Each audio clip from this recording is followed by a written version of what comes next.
Estamos de volta nesta conversa de peso hoje com Marco Aurélio Alves. Eu não sabia, eu não tinha gravado o sobrenome. Marco, eu te questionava no final do primeiro bloco do teu atual trabalho na gestão do Instituto Brasileiro da Pessoa. Nos fala dele, o que faz o Instituto, enfim, né? Para as pessoas que não sabem o que é. Pois é, o Instituto nasceu por duas razões. A primeira é que, quando eu fui secretário de Desenvolvimento Social, eu via que o poder público atende algumas demandas, atende algumas necessidades nesta área, mas, em geral, com uma política muito assistencialista. E outra política muito frágil, eu vou chamar assim, que é uma política do CRAS, dos Centros de Referência e Assistência Social, que oferecem, por exemplo, para uma mulher vítima de violência, um curso de crochê, um curso de tricô. Mas quem disse que essa mulher vítima de violência não é funcionária do Banco do Brasil e que ganha um ótimo salário? Quem disse que essa mulher vítima de violência não é uma médica e eu vou ensinar crochê para ela? Ela não está interessada nisso, ela está interessada em resolver o seu drama interno. Por outro lado, eu via que a questão das crianças, felizmente mesmo, as políticas públicas no Brasil avançaram muito e hoje a gente já não tem criança de rua, a gente já não tem criança parada nos semáforos, criança abandonada na rua, né? Temos criança abandonada sim, mas institucionalizadas. E eu observava que os adolescentes estão abandonados. Essa me chamava muito a atenção porque cada vez que se pensa em adolescente, a gente pensa o adolescente como marginal, como bandido. A gente pensa no pivete, a gente pensa no drogado, a gente pensa no marginalizado. Se ele decidir usar um brinco, porque brinco é feio. Se ele fizer uma tatuagem, a gente acha horroroso. Se ele botar um piercing, pior. Porque nós achamos, se ele decidir andar de skate na rua, meu Deus, está atrapalhando o trânsito. Então, a minha geração e a geração que me seguiu também, e a geração que me antecedeu também, vê o jovem como bandido, ela vê o jovem, discrimina. Se ele decidir ter uma namoradinha, ou duas ou três, porque neste momento essa é a forma deles se comunicarem, nós achamos tremendamente errados. Porém, quando nós dançávamos, ou a geração que me antecedeu dançava Elvis Presley, que rebolava, os avós também achavam errado. E o mundo não deixou de evoluir porque os avós deixavam errado. Mas nesse momento, esses jovens, esses adolescentes estão completamente abandonados. Durante o ano passado, eu ministrei muitos cursos para candidatos aos conselhos tutelares. Acho que em mais de 30 municípios eu estive ministrando cursos nessa área. E eu sempre perguntava para as pessoas, por que tu queres ser candidato ao conselho tutelar? E eles me diziam, porque eu amo crianças. Nunca teve um que me dissesse, eu amo adolescentes. E é por isto que eu decidi começar a atuar nessa área, porque eu vejo que é um público que está dissociado. Se ele tiver um cabelo diferente, se ele tiver uma postura diferente, ele está absolutamente marginalizado. Nós vivemos num estado em que, a cada dia, um adolescente se suicida no Rio Grande do Sul. E esses adolescentes se suicidam, na sua grande maioria, por questões sexuais. Ou são meninas que se descobrem grávidas ou têm medo que a família descubra que tiveram uma experiência sexual, ou são garotos que se descobrem gays ou não, ou têm dificuldade de descobrir o próprio sexo e acabam se suicidando. Esta região é uma região onde há muitos suicídios de adolescentes. E quem fala sobre isso? As escolas não falam sobre isso, os pais não falam sobre isso. A mídia não fala sobre isso. A mídia não fala, não interessa. Nos interessa criminalizar, nos interessa acusar. Se um adolescente fizer qualquer ato... Continua daí. Tá, depois ele emenda.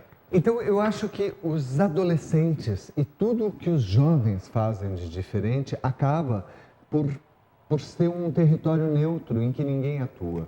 Os CRAS não atuam, as secretarias da saúde não atuam, a educação não atua, porque a educação começa a se preocupar com a formalidade do ensino, daquilo que ela tem que transmitir, e ela acha que não é sua responsabilidade formar o ser humano. A família, por outro lado, acha que isso é responsabilidade da escola, que ela não tem mais nada a ver.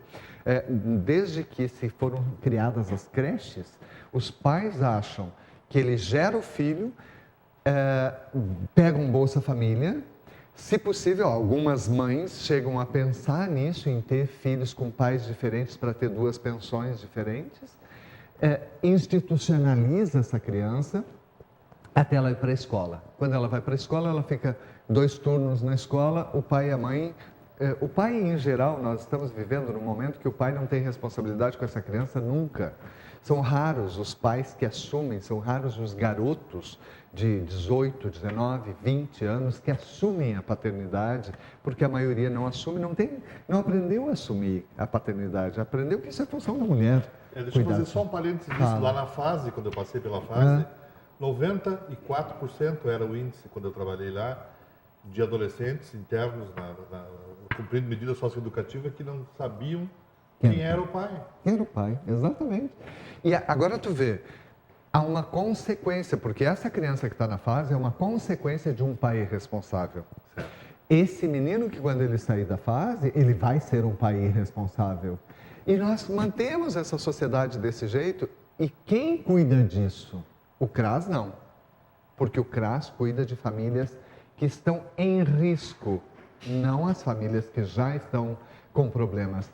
O CREAS também só cuida de famílias onde o problema já se institucionalizou. Mas quem cuida da prevenção? Quem cuida dessa ação? A saúde cuida? Não. A saúde faz campanha contra a AIDS em 2 momentos no ano.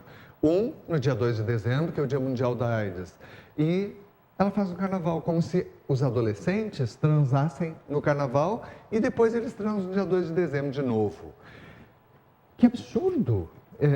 Se nós pensarmos no processo educacional, nos preocupamos muito com a inserção no ensino fundamental. Nenhuma preocupação com o ensino médio.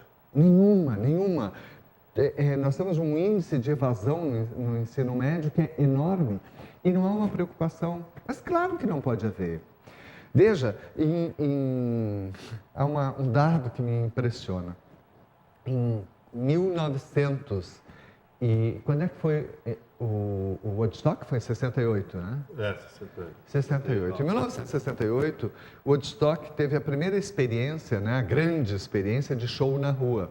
Por que teve aquela experiência? Porque os produtores norte-americanos começaram a identificar que os jovens não resistiam muito tempo fazendo uma mesma atividade. Legal. E aí eles levaram o show para a rua. Eles encontraram uma solução, eles levaram lá para a rua. Em 1994, quer dizer, quase 26 anos depois, a USP faz uma pesquisa e identifica que os jovens daquele momento conseguiam prestar atenção até 2 horas sobre o mesmo assunto. Muito bem. Agora, em 2014, a USP refaz essa pesquisa e conclui que um adolescente consegue manter-se atento a um assunto durante 8 minutos. De 2 horas para 8 minutos. 8 minutos. É o que ele consegue manter atenção sobre o mesmo assunto. Ora, vamos pensar. Em 1994 mudou a escola ao saber que o jovem não consegue prestar atenção, não consegue reter a sua atenção ali no mesmo assunto. Não, a escola não mudou. Continua exatamente igual. De 1994 para cá, mudou a escola? Não. Logo em seguida, em 2014, perdão, logo em seguida assumiu como ministro da Educação um senhor que era da USP. Eu disse, bem, agora vai mudar a educação no Brasil. Não mudou uma vírgula, nada, não mudou. E por que não mudou? Porque não nos interessa. Ele ainda não é eleitor, ele não muda nada e nós não conseguimos manipulá-los. Nós, mais velhos, não conseguimos manipular os adolescentes como a gente quer. Então, nós começamos a chamar de apelidos infelizes como aborrecente. E a gente acha divertidinho, a gente acha queridinho. Chamar alguém... Agora, eu te chamo de aborrecente, mas que isso? Que falta de respeito. Por isso nós criamos o Instituto Brasileiro da Pessoa. Porque nós víamos muitos adolescentes e jovens abandonados à própria sorte. As pessoas pensam nele quando? Quando ele já é dependente químico. Mas o pai acha extremamente divertido tomar uma caipirinha com o guri no domingo, para ensinar ele a ser macho. Porque daí ele vai tomar uma caipirinha com o pai. A mãe acha lindo a filha começar a ter um namoradinho, mas não fala nada para essa menina. Quando a menina começa a sentir dores no corpo, a mãe não fala nada. Quando vem o fenômeno da menstruação, ninguém fala disso para ela. Quando o garoto começa a sentir odores diferentes no próprio corpo, eles são extremamente discriminados, destroçados. Há que fazer alguma coisa com eles. E aí, quando nós começamos a trabalhar isso com os adolescentes, nós começamos a trabalhar também a questão da sexualidade. E identificamos que muitos desses adolescentes que tentam suicídio são da comunidade LGBT.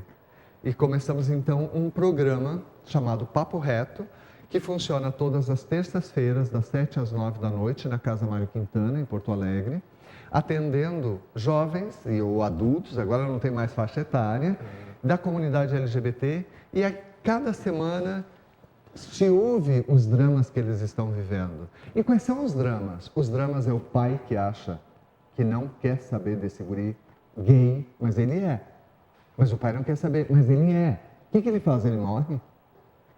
Parece que essa, às vezes, é a intenção. A mãe que não aceita que a menina teve relações sexuais antes do momento, mas ela teve. O que ela vai fazer? Ela vai voltar atrás e fazer de conta que não teve? Essas são as realidades.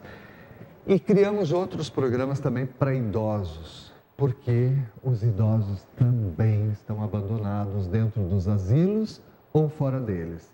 E muita gente hipocritamente diz assim: eu amo a minha mãe. No Dia das Mães eu sempre dou um presente e no Natal é a coisa mais linda. Certo, entre o Dia das Mães e o Natal, essa senhora ou esse senhor ficam absolutamente abandonados, no asilo, em casa, e agora nem mais respeito, nem uma ligação, nem um carinho, né? Nós vivemos uma sociedade muito egoísta, com os adolescentes e com os velhos. Nós temos 2 minutos, Marco, e eu quero falar ainda do Festival de Teatro que encerrou domingo, tu foste jurado. Certo. Qual a importância disso para uma cidade que nem Novo Hamburgo, que chega um festival à sua 25ª edição? O Fernando Rodenbusch é um herói. E não só o Fernando Rodenbusch, mas muitos diretores que trabalham e dão aula de teatro para esses adolescentes, na sua maioria adolescentes. Existem adultos também, mas na sua maioria adolescentes. Porque aí está a prevenção, aí está a valorização, aí está o protagonismo desses jovens. O que nós vimos no festival foram exemplos maravilhosos, atores excepcionais, gente muito boa e uma diversidade de temas que é arrepiante. Eu ouvi de um diretor que disse que não podia falar muito sobre dramas humanos porque os jovens não entendiam. Quem não entende de jovem é ele, claro. Sabe? Porque os jovens vivenciam isso. E o festival é essa marca. Acho que Novo Hamburgo está de parabéns por ter esse festival, por ter o festival de esquetes.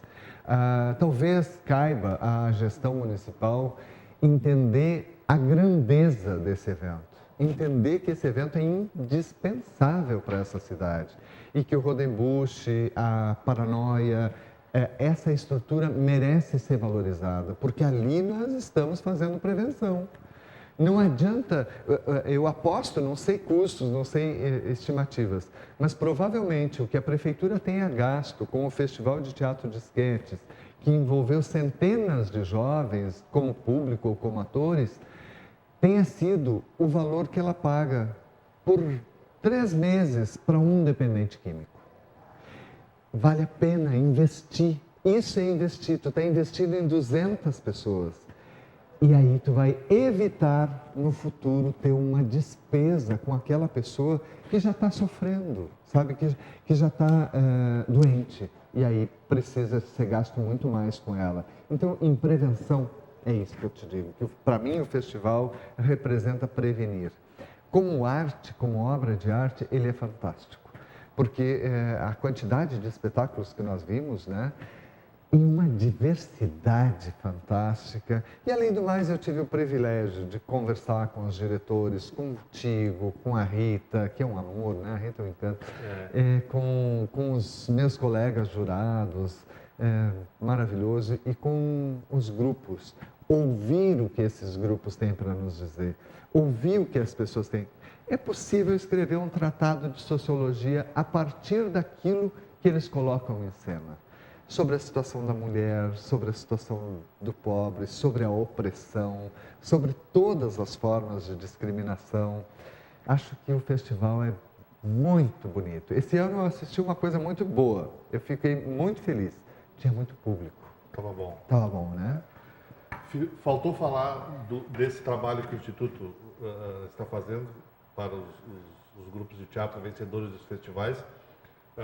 Quando tiver tudo montado, nós vamos fazer uma nova entrevista só sobre isso. Bacana. Tá? Te agradeço muito por teres vindo, esperado esse tempo todo que nós esperamos para poder gravar hoje, que estava meio tumultuado. Te peço desculpas por isso. E agradeço muito a tua presença aqui. Nós conversamos com Marco Aurélio Alves, desta conversa hoje de peso. Agradeço a audiência de todos os senhores, convido a permanecerem conosco na programação da Vale TV e nós voltamos amanhã.